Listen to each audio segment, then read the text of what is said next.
69வது திவ்யதேசம் இன்றைய நாளுக்கு கடைசி திவ்யதேசம். இந்த திவ்யதேசத்துக்கு ஈடிணையே கிடையாது.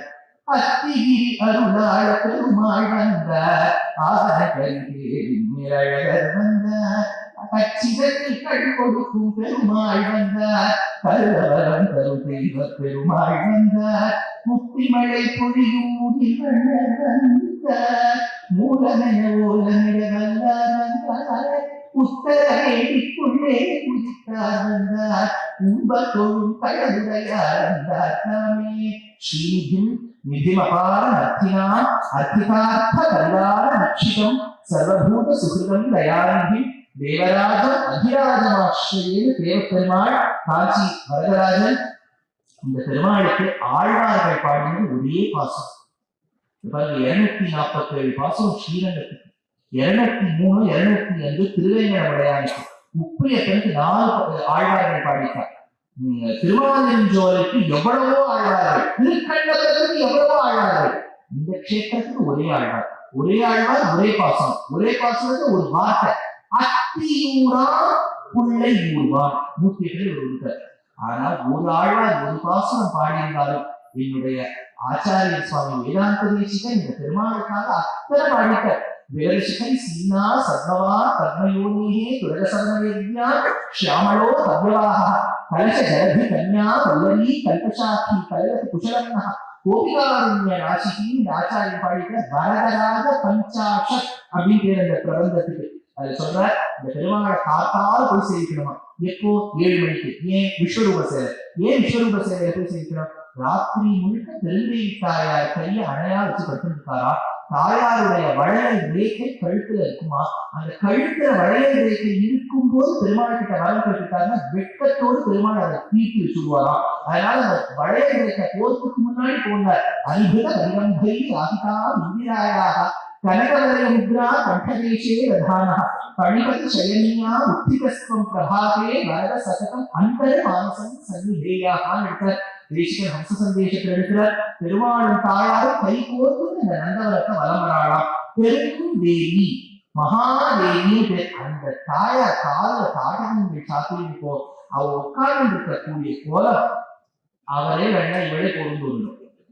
அவ்வளவு அழகாக அந்த சன்னதியில தான் சுவாமி வேதாந்த தேசிகன் ஒரு ஏழை வந்தான் என்பதற்காக ஸ்ரீஸ்துதி பாடினார். மானாதீப பிரதிகல்பவா மங்களம் மங்களானா வக்ஷஸ்தீபி மதுஜைனோ பூஷயந்தி ஸ்வகாந்தியா பிரத்யக்ஷான் சந்தம பிரார்த்தினாம் பிரஜானா ஸ்ரேயோ மூர்த்தி சதத மானச சன்னிதேயா. உடனே பழக்கொட்டி தான் பணமழை எஸ்யாம் எஸ்யாம் விஷயத்தை தேவிஷ்டிஸ்வரியா தஸ்யா தஸ்யா மகாஹான்கா பிரம்மதே சம்பலோகாஹ யோகாரம்பத்வரிதவன்சஹ விஷ்ணதைகாந்தயுக்தம் தர்மம் பிராப்தும் பிரதமமிதே தாயந்தே தனாயா. அந்த பெருந்தேவி தாயாரு அவ்வளவு செல்வம் காரணம் அவ்வளவு அந்த தாடம் அவ உட்கார்ந்து பாழம் அவ போட்டு நெக்லஸ் அவ உட்கார்ந்து இருக்கிற விகம் கண்டவாச்சா கடனே உலக பெருமாள் இருக்கார். தாயார் பிடிப்போம் பெருமாளை போய் சேர்ச்சேன்னா இந்த சன்னிதி தாண்டி உள்ள போய் அனந்த சரஸ்னு ஒரு சரஸ், அந்த சரஸ் ரொம்ப ஃபேமஸ் ஆயிடுச்சு. 3-4 வருஷத்துக்கு முன்னாடி அவங்க ஒருத்தர் வந்து தூள் கல்வி போயிட்டார். அவர் பேர் அத்தி வரலன்னு பேர். வந்தது ஒரு தடவை தான். 40 வருஷம் யாராலும் கோவிலுக்கு போக மாட்டேங்கிறனால குடும்பத்தார் கூட போய் சேர்த்துருக்காங்க. பெருமாளை போய் என்ன செஞ்சுட்டு வந்து அனந்த சரஸ்ல திரும்பி போயிட்டார். இன்னும் 40 வருஷம் அதுல இருக்கு. எத்தனை பேர் நம்ம இருப்போம் ஜீவாத்மாவுக்கு புரட்ட போயிடுமா தெரியாது.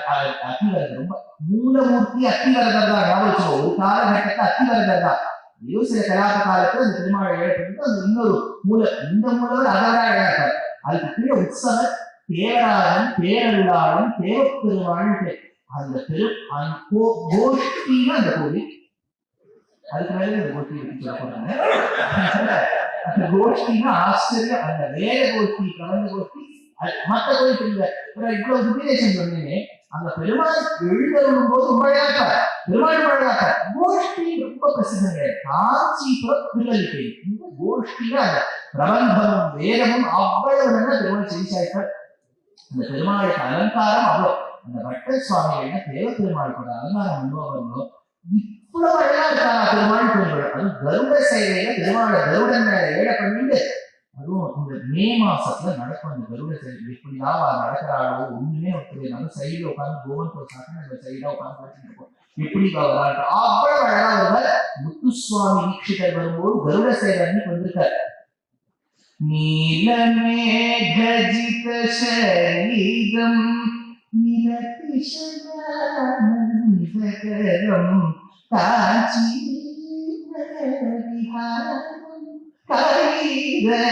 கைரக்ஷிதசோரம் கரிதோஷஹரதீர்த்தப்ரபாகரம் கரிலசுகரசந்துதகருடவாரியூடம் வரதராஜமுபாஸ்மஹே. டிஎம்எஸ் தெரியும்? யார் டிஎம்எஸ்?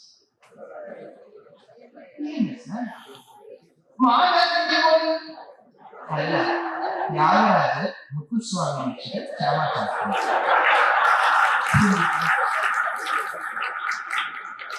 இந்த மூர்த்தியும் பாடின ஒரு க்ஷேத்திரம் வரலாறு பெருமாள். யாரும் சொல்லுவா தீட்சிதரும் தியாகராஜரும் அப்படி ராமர் பாடினார், சிவபெருமானையும் பாடினார், லால்குடி பஞ்சாயத்தம் உண்டு, திருவொற்றியூர் பெருமாள் மேல பாடிட்டார், தீட்சிதர் வாழ் எல்லாத்தையும் பாடினார். சேத்திரம் சேத்திரமா போய் எங்க தேடியே போற திருமணியாளர் ஏதாவது கேட்க உடனே ஒரு பாட்டு பாடினார். ஆனா இப்போ திருவாரூர்னு நிறைய மியூசிக் கான்செப்ட். திருவாரூருக்கு மூலாதார கஷேத்திரம் பேர். மூலாதார கஷேத்திர ஸ்தீதம். மூலாதார கஷேத்திரமா திருவாரூருக்குள்ள போனேன்னா சந்நிதி சந்நிதியோடு சுவாமி தீட்சிதர் பாடி ஒரு சந்நிதி ஒரு பாட்டு. வாதாபி கணபதி மதேகம் கமலாமானவாவன நீலோத்பலாமானவாவன தியாகராஜவனசே ஐந்து விபக்தி கீர்த்தனை போட்டு அப்படி கீர்த்தனம் பாடிட்டு தியாகராஜர் பாடிட்டு. ஷியாமா சாஸ்திரி அப்படி சட்டுன்னு யாரையும் பாட மாட்டார். அவருக்கு இஷ்ட தெய்வம் வந்து பங்காரு காமாட்சி. இன்னைக்கும் தஞ்சாவூர்ல இருக்கக்கூடிய அந்த தேவதை, அந்த அம்பாள் அவர்தான் பாடுவார். ஆனா அவரும் பாடினது வரதராஜர். அதனால வரதராஜர் கர்நாடக மும்மூர்த்திகளால் பாடல் பெற்ற ஒரு தெய்வம். திருப்பதி பெருமாளுக்கு கூட அந்த பெருமை இல்லை, ஸ்ரீரங்கத்து பெருமாள் கூட அந்த பெருமை இல்லை, எந்த பெருமாளுக்கும் அந்த பெருமை இல்லை. வரதராஜர் ஒருத்தர் தான் PMS. 3 பேரும் பாடின எம்பெருமான். ஆச்சரியமான கஷேத்திரம் வரதராஜர். சொல்லிட்டே போகலாம். இந்த சரித்திரம் ரொம்ப அழகான சரித்திரம். ஏன்னா பிரம்மா வந்து அஸ்வமேகம் பண்ணணும்னு நினைச்சு, அஸ்வமேக யாகம். அவர் 1000 யாகம் பண்ணணும். ஒரு அஸ்வமேக மண்டலத்திலே கூடும்போது இடம் 1000 மண்டலம்னா சரஸ்வதி கூட இருக்கணும். சரஸ்வதி சொன்னா லாட் ஆஃப் கச்சேரி சேவாஜி பிரம்மாஜி மெனஹி ஆசக்தி அப்படின்னு. இப்ப சரஸ்வதி ஜி வரல என்ன பண்றது? பிரம்மா ரொம்ப சாமர்த்தியம் டாக்டர் வச்சிருக்காரு, சாவித்திரின்னு ஒரு தேவி. அதனால அவருடைய சாவித்திரி சொல்லிட்டாங்க ஆசக்திக்கும் ज्यादा टाइम निकालना, ठीक है? ठीक है என்ன பண்றது? அப்பதான் வந்து சக்திகிரி மகாத்மியத்தை படிச்சா காஞ்சிபுரத்துல ஒரு நல்ல காரியம் என்ன, அது 1000 பெண்ணுக்கு சமம். நீங்க 1000 பேர் சாப்பாடு போடணும்னு காஞ்சிபுரம் கொடுங்க, ஒருத்தருக்கு கொடுங்க, ஒருத்தருக்கு மட்டும் 1000 பேர் போட்டாங்க. ஒரு தடவை 1000 பேர் போட்டாங்க. அதனால இது தியாகம் பண்ணணும். தியாகம் பண்ண ஒரு இடத்தையும் பண்ணாங்க. எல்லாரும் பாப்பா அங்க ஒரு குண்டு, ஆணைகளால் ஏற்படுத்தப்பட்ட குண்டு, ஹஸ்திகிரி. ஹஸ்திகிரி ஹஸ்திகிரி மேல அழகான ஒரு வேதிக்கை அமைத்து பிரம்மா யாகம் பண்ணிருக்கார். சாவித்திரி தேவி பக்கத்துல உட்கார்ந்து இருக்கா, நாரதர் எல்லாரும் வந்திருக்காரு. யார் கம்மு இருக்காங்க, மீடியா போய் உடனே போய் சொல்லிட்டு சரஸ்வதி இங்க உட்கார்ந்து இருக்காங்க. Sources say that your husband is doing yag somewhere. Saraswati ji क्या करने वाली हैं आप? சரஸ்வதி தேவிக்கு கோபம் வந்தது. உடனே ராட்சசர்களே அந்த ராட்சசாக உடனே 200 ரூபாய் இதெல்லாம் கொடுத்து கழிச்சுடுவாங்க. அதனால அவளெல்லாம் கிட்ட போய் அந்த யாகத்தை தம்சம் பண்ண அதை பண்ணி இதை பண்ணி எனக்கு என்னென்ன சொல்றேனோ அது நாளைக்கு உங்களுக்கு உதவும். அதுல என்ன தெரியுது, நாளைக்கு இங்க வரணும். அதான் மாணவர்கள் சொல்லி. ஏன்னா இப்ப நான் ஒரு நடுவில் கொஞ்சம் பக்கம் காணும்னு விடப்போறேன். அதாவது வந்து இந்த யாகம் நடக்கிறதுக்கு இடையூறாக சரஸ்வதி சில காரியங்கள் பண்ணியிருக்கா. அது என்ன பண்ணாலும் நாளைக்கு கடைசி என்ன சரஸ்வதியால் காண முடியல. கோபம் பீரிட்டு கொண்டு வர கோபமானது வேகமாக மாற, வேகம் வேக பதிலாக மாற, அந்த வெடிவாழ செய்யும் அந்த நிலையால் ஒரு மன்னரசி வருவாள். அத்தனை நத்தனைய புத்தியன அத்தியன புத்தி புரியாள். என்ன நடவா நடக்குவழிவாள். தேசிகனுடைய தமிழ் பாருங்க. அன்னவழிவாள் செய்யும் மன்ன நடையால் உயர் மன்னவர சேரி வருவாள். அத்தனை அத்தனை புத்தியன அத்தியன புத்தி புரியாள். அப்படியே வேகமா வந்தாரா பெருமாள் அணையாப்படுத்துங்க அந்த நாளைக்கு சொல்லுவேன். கடைசியில யாகம் நடந்தது. யாகம் நடந்தவங்க பூர்ணாமதி கொடுத்தவங்க பெருமாள் தோன்ற வேண்டும் என்றோம். அப்ப பெருமாள் தோன்றினாரா? எப்படி பெருமாள் தோன்றினார் அப்படின்னு தேசிகர் இருக்கிறார். பகலோ பகல் விளக்காக பரம்சுடன் தோன்றியது. இப்ப இங்க இவ்வளவு லைட்ஸ் இருக்கு, போக்கஸ் லைட் இருக்கு. இதே நீங்க ரோட் சைட் போட்டீங்கன்னா வேஸ்ட். இந்த பகல் வேலையில சூரியன் பிரகாசிக்கக்கூடிய வேலையில போட்டீங்கன்னா வேஸ்ட். அப்ப சூரியன் இருக்கும்போது இந்த விளக்குக்கு பகல் விளக்கு, பகல் பக்கமாக விளக்கு போட்டால் அதற்கு பிரயோஜனப்படாது. சூரியன் ஆகாசத்தில் பிரகாசிக்கும் போது இந்த இடத்துல வெளியில விளக்கு போட்டா பிரயோஜனப்படாது. வெளி விளக்கு பகல் விளக்கு. பெருமாள் அக்னி குண்டத்திலே வரும்போது சூரியன் பகல் விளக்காயிட்டாங்க. நான் சொல்றது உங்களுக்கு புரியுதோ? பகலோன் பகல் விளக்காக பரம்சுடன் தோன்றியதே பெருமாள் ஜலசக்தி சீனா அஸ்வமேதையாகத்தையும் வந்தார். அப்பயிற்சிக்கு ஒரு பெரிய மகா சிவபக்தர்.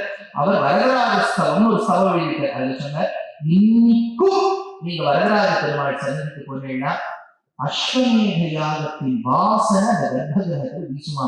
அவர் ஒரு ஸ்லோகத்தை எடுக்கிறது அப்பயிற்சிகள் 24 படிகள், 24 அச்சேதன தத்துவத்தை பிரிக்கும்போது மகத்து, அகங்காரம், மனசு, பஞ்ச ஞானேந்திரியம், பஞ்ச கர்மேந்திரியம், பஞ்சபூதம், பஞ்ச தன்மாத்திரம் பிரிக்கும். 24 வரும். அப்ப அச்சேதன தத்துவத்துக்கு பிரதிநிதியா 24 படிகள்.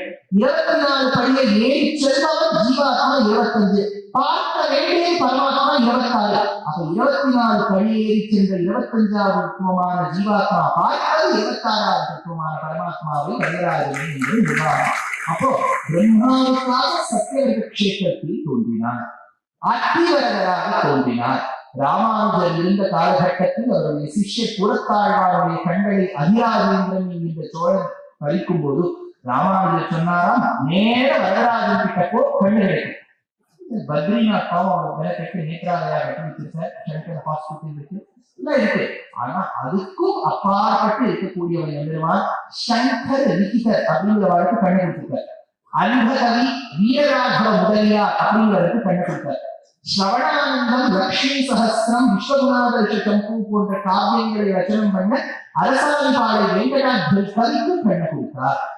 அப்புறம் ஹரித வாரண திருத்தியர் அப்படின்னு காஞ்சிபுர்ல திருக்கட்சி நம்பிகளுடைய தாத்தாவுக்கு கண்ணை கொடுத்தார்.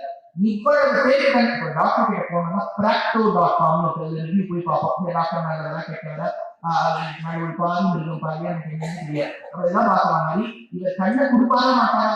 5 பேருக்கு கண்ணை கொடுத்துக்க, சக்சஸ்ஃபுல்லா ஆபரேஷன் பண்ணிக்க. நீ போன்னு சொன்னபடியால் புறத்தாழ்வானங்க போய் வரதராஜஸ்தவம் பாடி பெருமாளையும் ஆச்சாரியனையும் பார்க்கக்கூடிய விதத்தில் கண்ணை பெற்றார் அப்படிங்கிறது சரித்திரம். ராமானுஜர் இந்த கோவில் வாசல் ஒரு வீட்டுல தங்கும் போதுதான் திருக்கட்சி நம்பிகளுக்கு உணவு இட வேண்டும் என்று நினைக்க, அது அவருக்கும் அவர் வயசுக்கும் ஒரு சின்ன ஒரு டிஃபரன்ஸ் ஆஃப் ஒப்பீனியன் வர அவர் இந்த பெருமாளுடைய திருவடிவாரத்தில் எதிராஜனாக சன்னியாசாசிரமம் பூண்ட இடம் காஞ்சிபுரம். இந்த காஞ்சிபுரத்தில் இருந்த போதுதான் ராமானுஜருக்கு சில சந்தேகங்கள் எழும்போது திருக்கட்சி நம்பிகள் கிட்ட கேட்க, திருக்கட்சி நம்பிகளும் பெருமாளிடத்தில் கேட்க, அகமேவ பரம் தத்துவம் தர்சனம் பேதமேவ உபாயேஷு பிரபத்தி சியாத் அந்திம ஸ்மிருதி வர்ஜனம் தேகாவசான யுக்தி சியாத் பூர்ணாச்சாரிய சமாஸ்ரயா என்று 6 வார்த்தையை திருக்கட்சி நம்பிகள் பெருமாள் கிட்ட கேட்டு ராமானுஜர் கிட்ட சொன்னார். தேசிகன் பிறந்த ஒரு தூப்புள் இருப்பதும் இந்த சின்ன காஞ்சிபுரத்தில் தான். தேசிகன் கைங்கரியம் செய்வதும் இந்த பெருமாளுக்குத்தான். சிறுவயதை பிரதிஷ்டாபதியாக பிரதிஷ்டித்த மகிமதா என்று நடாதூரம்மாளுக்கு ஆசீர்வாதம் பண்ணது கட்சிக்கு வாய்க்கான் மண்டபத்தின் அருகே. அப்படின்னு எவ்வளவோ இந்த பெருமாளுக்கு ஆலவட்ட கைங்கரியம் ரொம்ப சிரேஷ்டம். ஆலவட்ட ரொம்ப காஞ்சிபுரம் சூடு. அதனால அந்த பெருமாளுக்கு கொஞ்சம் அவருக்கு கூலி மாதிரி இருக்கிறனால அதை பக்கம் கூட நீங்க சந்திச்சு போனீங்கன்னா தெரிஞ்ச மக்கள் சுவாமியா இருந்தா ஆலவட்டத்தை கொடுத்துருவோம். திரும்பி அதை பற்றி கொடுத்துருவோம். அந்த ஆலவட்ட கைங்கரியம் மீண்டும் நாம் காஞ்சிபுரத்தில் செய்யலாம் அப்படின்னு அப்பை வீழ்ச்சிக்கிறேன், வேதாந்த வீழ்ச்சிக்கிறேன். அதே மாதிரி நடாதூரம்மாள், ராமானுஜர், ஆழ்வார், ஆழ்வார்கள் அத்தனை ஆச்சாரியர்களுக்கும் வழிவகுத்து கொடுத்தது எங்கள் காஞ்சி தேவ பெருமாள். இந்த கோவிலுக்கு பெருமாள் கோவில் என்று பெயர். ஸ்ரீரங்கத்துக்கு கோவில், இதற்கு பெருமாள் கோவில் பேர். கோயில் திருமலை பெருமாள் கோவில். அப்பேற்பட்ட சிரேஷ்டமான அந்த தொண்டை நாட்டு ரிசர்வேஷன் காஞ்சிபுரத்துல இப்பதான் சுழி போட்டிருக்கோம். இப்பதான் காஞ்சிபுரத்தை ஆரம்பிச்சிருக்கோம். 69வது ரிசர்வேஷன்.